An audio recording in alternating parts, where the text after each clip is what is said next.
I want to be loved candidly, something you can feel from a photograph. Hi, my name is Celia. I'm going to be 30 in 2 months, and I have never been in a serious relationship. I want a love that is safe. I want a love that is gentle. I want a love that is calm. Not perfect, but sweet. Modern women struggle with reciprocation. Their idea of dating is all about them. Why are men not men anymore? If you're a girl struggling to date in this generation, I'm going to explain why. Here's the thing about dating. When it comes to me, I don't need to date you, but show me why I should. If you're feeling down about not having met your person yet and you're starting to wonder if there's even somebody... The man that was there for them have been rejected. They were too busy chasing the chads. Kindly subscribe to the channel, as it is our sole form of support. Thank you. I want a love that is safe. I want a love that is gentle. I want a love that is calm. Not perfect, but sweet. A love that uplifts you. A love that cares about your mental. A love that is thoughtful. Like, am I bringing chaos or am I bringing peace? That's the kind of love that I want. Dating is hard because I do be getting love bombed a lot, and these motherfuckers out here tricking. Because here's the thing. A man comes to me, he says, "You're the most amazing, beautiful, incredible, hilarious woman I've ever met." Yes, yes, and yes. Like, honestly, it tracks. And so for me, I'm like, okay, it's just being recognized. So I can't really tell the difference. Dating is so hard. Dating is so hard. I don't care what anyone says, and we can argue in the comments, but dating right now in 2024 is the hardest thing that I've ever done in my entire life. Are you serious? I could probably pass the bar exam right now, and it'll be easier than dating.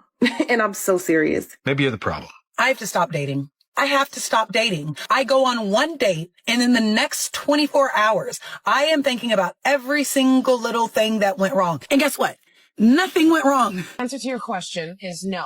Of course not. Perfectly normal, fun date. But in my head, there must be something. I'm searching. Have my abandonment issues gotten so crazy and out of this world that I can't even enjoy a simple first date? If women are struggling with dating, the common denominator is their unrealistic expectations and lack of self-awareness. And no, women can't enjoy first dates, because a first date to them isn't simple. They want to be taken to these 5-star restaurants on the first meetup, like you guys have been married or something. Many women approach dating with a sense of entitlement, expecting grand gestures from men they barely know. Today, it's hard for a man to date modern women, because the whole date consists of him trying to hit everything on her checklist. She's judging his appearance, financial status, conversational skills, future potential, and even the choice of venue, all within a few hours. What man really wants to deal with that? So ladies, let's say that you've matched online with a gentleman. You think everything is going really well, and then he ghosts you. What do?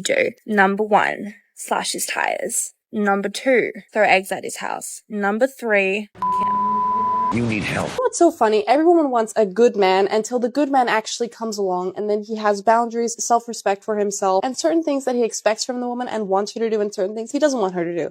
And all of a sudden he goes from being a good man to a narcissistic piece of you-know-what, when actually he's just a good man, and you're either not a good woman or you're just not ready for a good man. Because if you're looking for a good man, you're gonna have to go through some changes in order to be able to be with him, because he will challenge you to do better. I agree. They want the good man, but they don't want the good man to hold them accountable for their actions or challenge them to improve themselves. They desire the stability and security he provides, but resist the responsibility and growth that comes with being in a healthy relationship. You have to understand, the women who seek good men later on are often the same women who rejected those men earlier in their lives. These men were seen as too nice, boring, or not exciting enough compared to the flashy guys. Now that life has humbled them, these women view good men as a means to an end, a way to secure a safer, more stable lifestyle when they're on their last leg. And all this is happening because they've exhausted their youthful options. It is also when the attention starts to fade and they find themselves alone. Logical explanation at this point is that I've probably already met the love of my life and told him to f***. Okay? He's not wrong. There's a lot of data on this, and there are more single older women than there are single older men. It's not crystal clear why either. But what results is men, as they get older, their stock rises and rises. Sorry, ladies. That's correct. Because prime age for women is 20, and for men, it is 40. Lots of women concentrate on their education, career. Once they hit 30, they realize that money or pet does not make them as happy as a family can. It's true, men hit their wall at a later age, and the pool of women they have to pick from is bigger than the ones single mums or older women do. As women age, their dating pool shrinks. As men age, become more successful, their dating pool increases. No mystery. Men and women are on the same planet, but they face vastly different realities.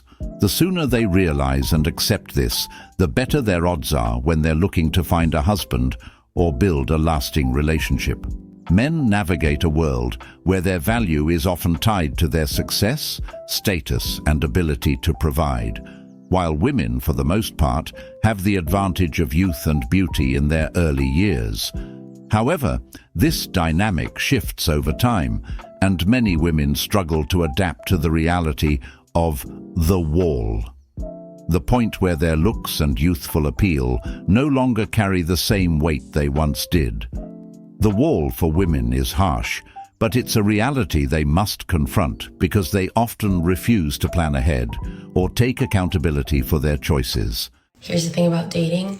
When it comes to me, I don't need to date you, but show me why I should. That is the advice for 2024. Tell me why I should inconvenience my life entering a new relationship. Tell me why. Give me a good reason. That's what I need. That will have me actually committing to people. But if you're not going to give me a good reason, if you're not going to have a good personality and make me laugh a little bit, I'm not inconveniencing myself. Can we please just normalize being nervous that you're not going to find your person? Like, I'm fucking nervous. Like, everyone's like, you're 31, you have plenty of time. But yes, have you seen the options? Have you seen the dating pool? Like, the pool is empty. There's no water in the pool. So the fish in there are literally dead. I'm like kind of joking, but like not really.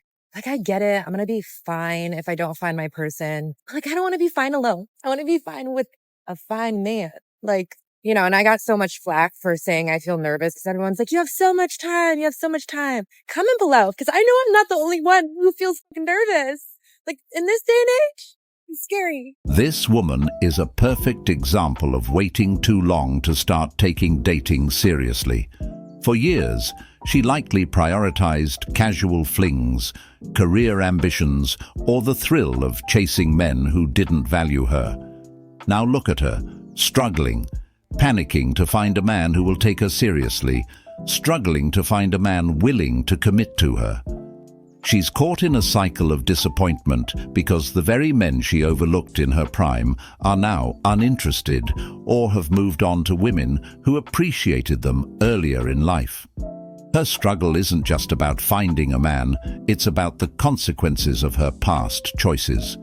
She probably wanted to live her best life, believing the pool of good men would always be there, waiting. But time doesn't work that way.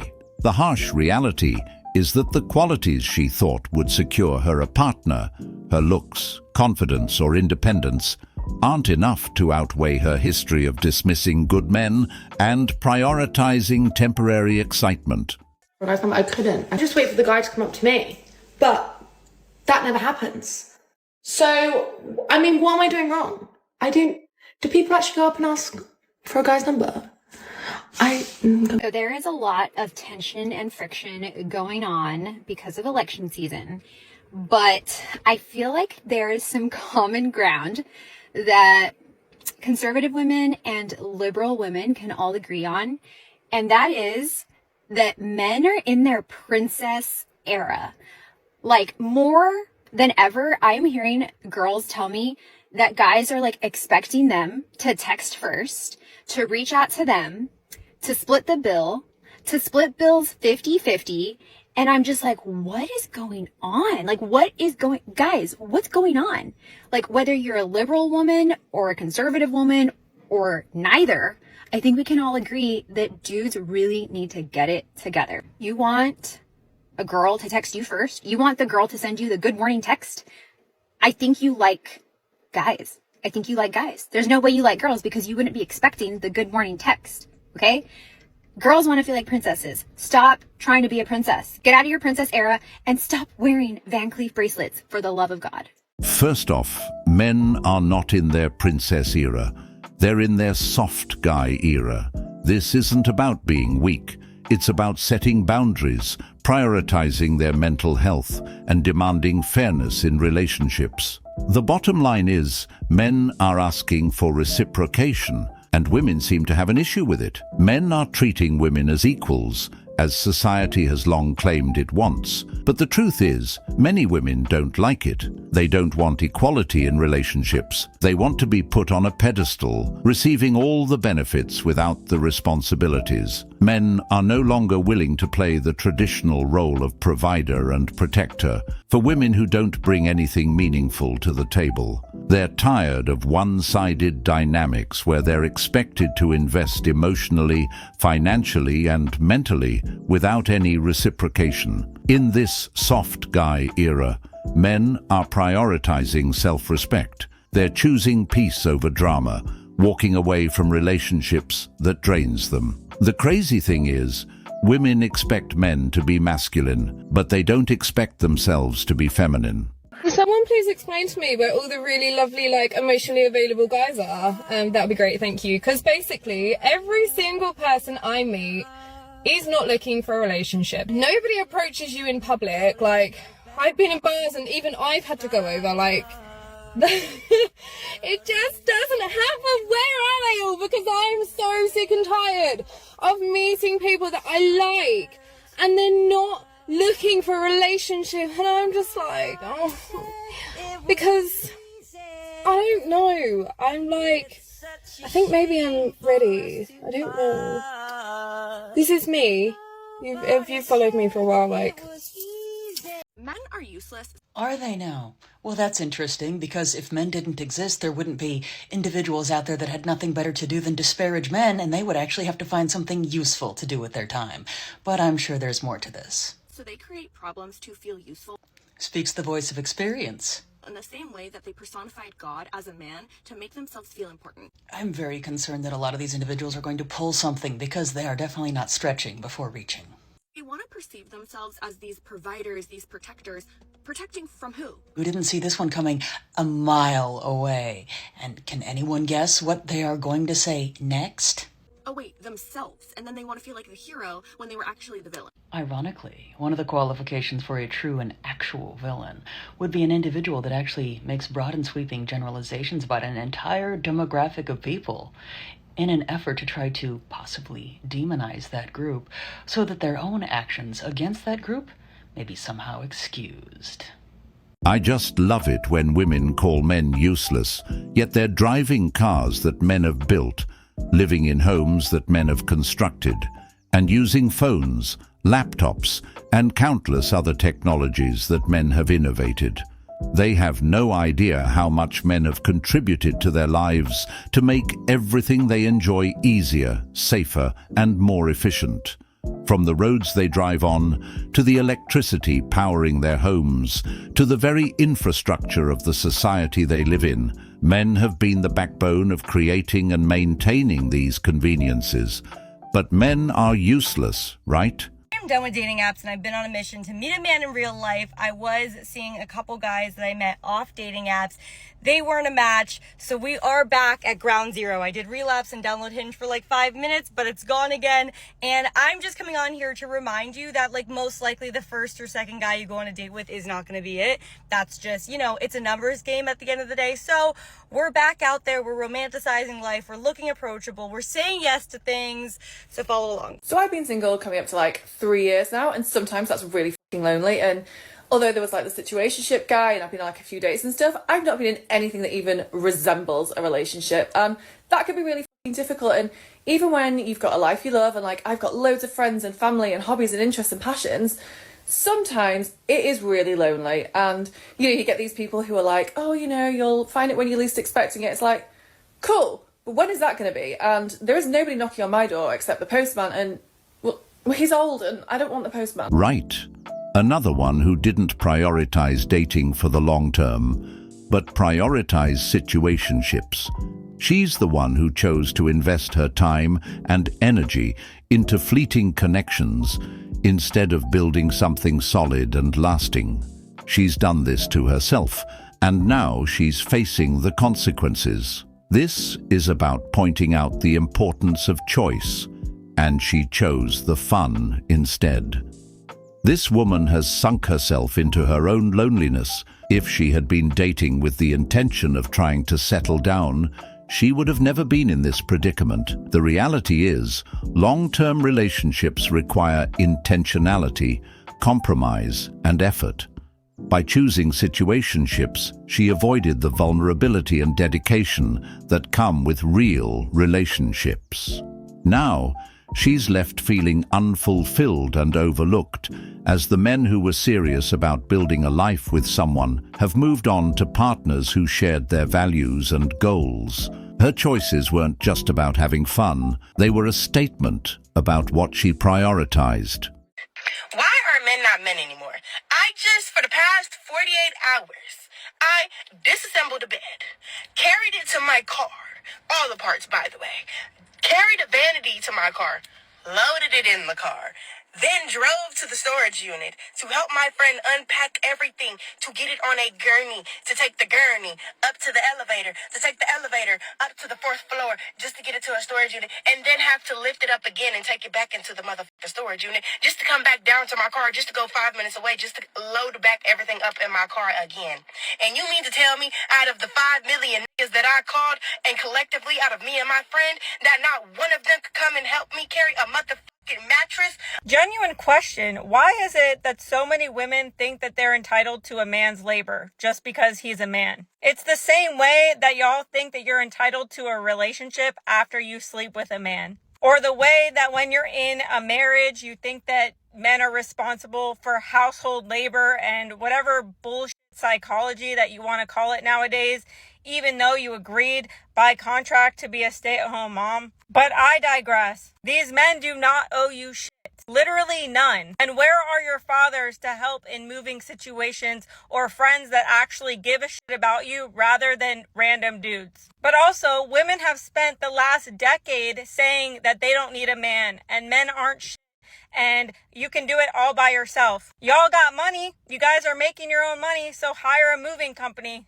Which, by the way, is still men. Some of y'all treat men so shitty, but then you still expect them to turn around and be there for you. And that's just not how the world works. And it's a woman's sense of entitlement that makes her think that just because she's friends with a man, that means he owes her his labor. Which also isn't how it works. Because when was the last time these women helped men in any capacity? You get exactly what you give. Y'all chose the bear for months, and this is the consequences of your own actions. But additionally, you don't get to pick and choose when equality best suits you. Y'all wanted equality, so I guess now you gotta figure it out.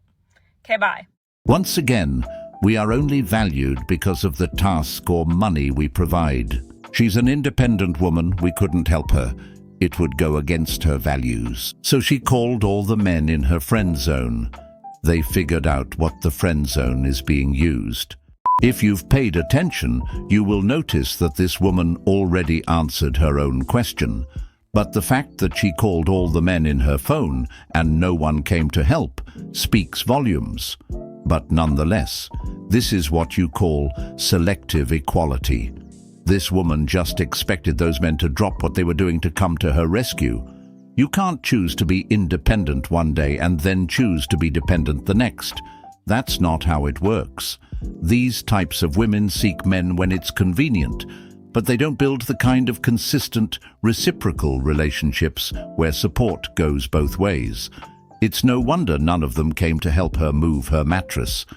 She's probably been treating those men like backup options, relying on them only when it's convenient or when she needs something. But the real question here is, why didn't she call on one of her independent women friends?